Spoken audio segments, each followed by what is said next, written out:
Assalamualaikum murid-murid. Bertemu lagi kita dalam kelas Bahasa Melayu bersama Cikgu Hanif.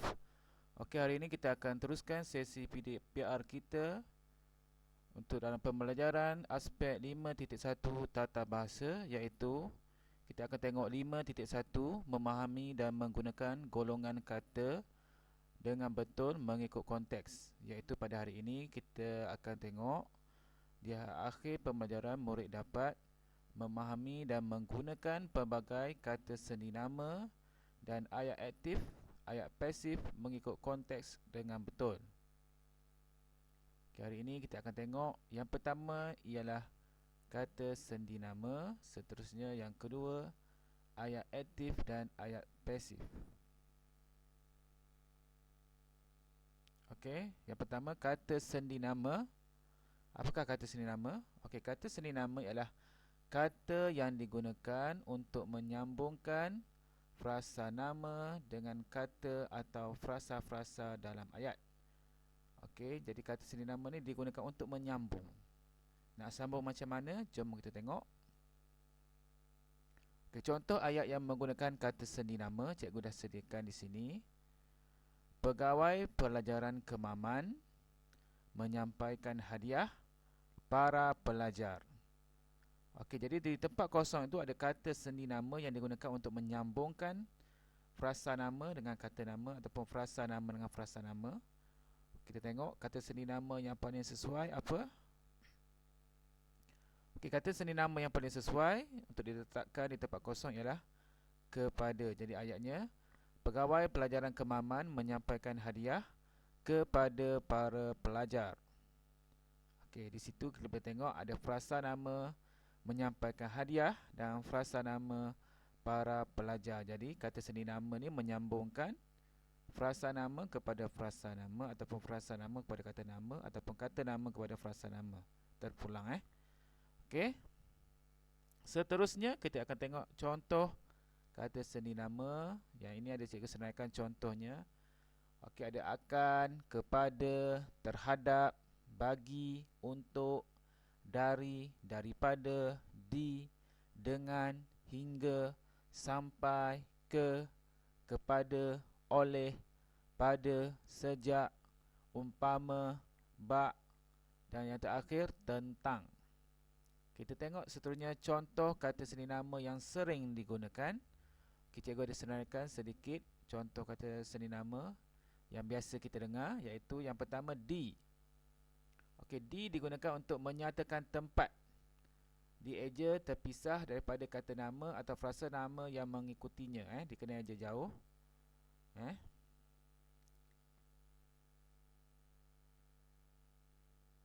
Pameran itu akan diadakan di Dewan Serbaguna. Okey. Jadi di Dewan ni, di ni ialah kata sendi nama dan dieja jauh. Di dengan Dewan, kamu kena jarakkan. Di Dewan Serbaguna. Okey, contoh yang kedua, ke. Digunakan untuk tempat, masa dan benda konkret tidak bernyawa. Okay, contoh ayat cikgu berikan. SK Seribandi akan mengadakan lawatan ke Zoo Kemaman pada minggu hadapan. Okey, jadi ke digunakan untuk tempat, iaitu Zoo Kemaman. Seterusnya dari menyatakan arah, tempat, masa dan waktu. Contoh yang cikgu berikan, saya menunggunya dari pagi lagi. Okey, dari pagi. Pagi ni menunjukkan waktu. Okey, seterusnya daripada menyatakan punca, asal kejadian dan perbandingan atau perbezaan. Contoh yang cikgu berikan, songket itu diperbuat daripada benang sutera. Jadi daripada di sini menunjukkan punca ataupun asal kejadian.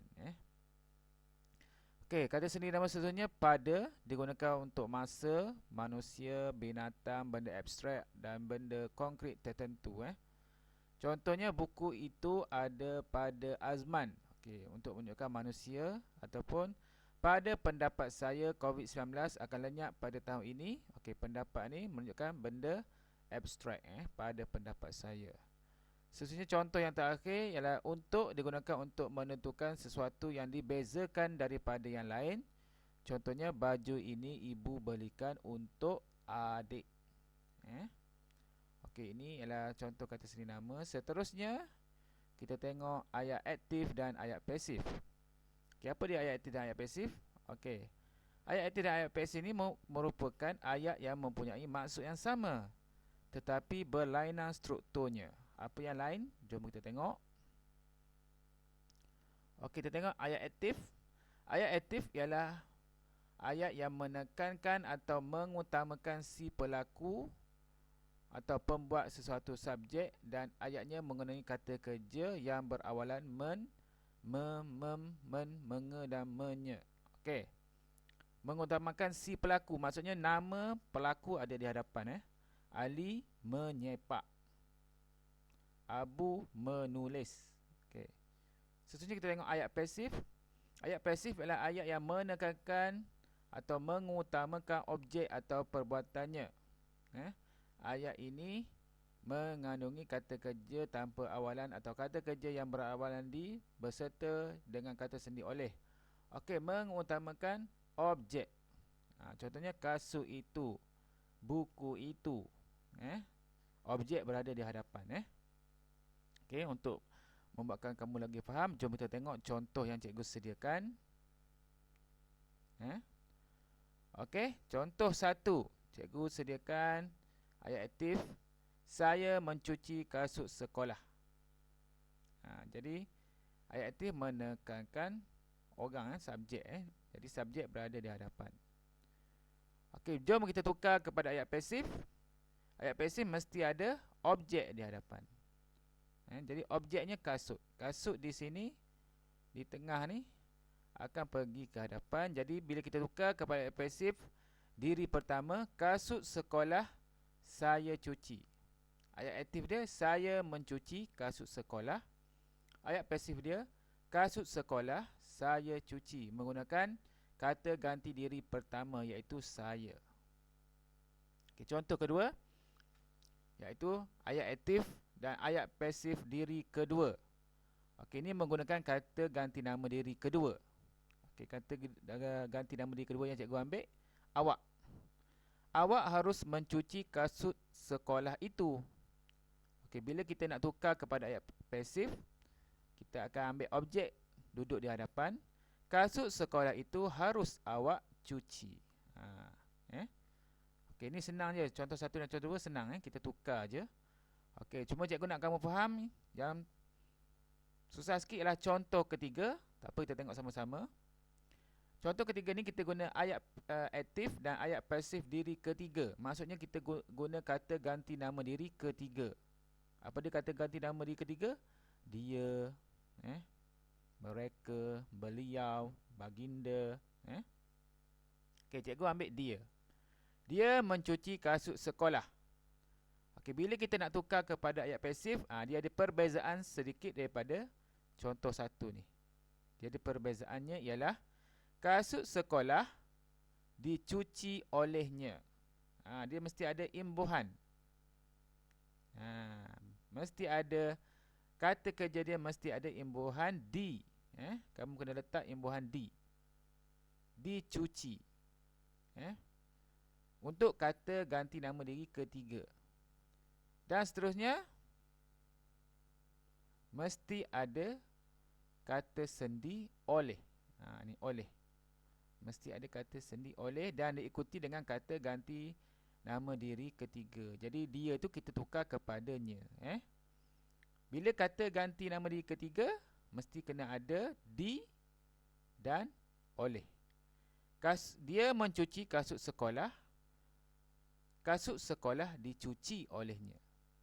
Sama juga kalau mereka mencuci kasut sekolah. Kasut sekolah dicuci oleh mereka.